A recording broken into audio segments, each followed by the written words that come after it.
হিংস্র জন্তুতে ভরপুর এক জঙ্গল মাসাটুডুনা।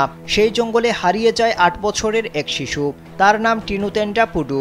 অবাক করার বিষয় হলো, হিংস্র জন্তুতে ভরপুর এই জঙ্গলেও মাথা ঠান্ডা রেখে টানা ৫ দিন বুদ্ধি করে বেঁচেছিল শিশুটি। এই খবর জানিয়েছে ব্রিটিশ সংবাদ মাধ্যম বিবিসি। সমস্যার সূত্রপাত হয় টিনুতেন্ডা সকলের অজান্তে গ্রাম থেকে বেরিয়ে মাসাটুডুনা জঙ্গলে ঢুকে পড়ে। এরপর রাস্তা হারিয়ে ফেলে। রাস্তা হারানোর পর বুদ্ধি করে চলতে থাকে শিশুটি।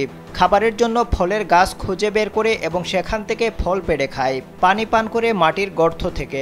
রাত হওয়ার পর পাথরের ভেতরে ঢুকে ঘুমিয়ে পড়ত সে। এরপর সকাল হলে আবারও বাসায় ফেরার রাস্তা খোঁজ করত।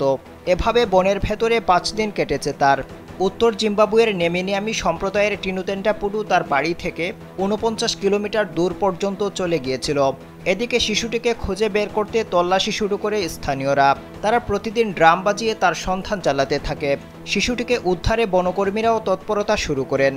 এক পর্যায়ে তারা শিশুটির পায়ের ছাপ খুঁজে পান এবং তা অনুসরণ করে এগুতে থাকেন। পঞ্চম দিনে শিশুটি হঠাৎ বনকর্মীদের গাড়ির শব্দ শুনতে পায়।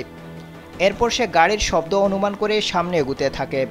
এক পর্যায়ে বনকর্মীদের গাড়ির কাছে পৌঁছাতে সক্ষম হয় টিনুতেন্ডা পুডু। শেষমেশ তাকে জীবিত অবস্থায় উদ্ধার করতে পেরে আবেগ আপ্লুত হয়ে পড়েন স্থানীয়রা।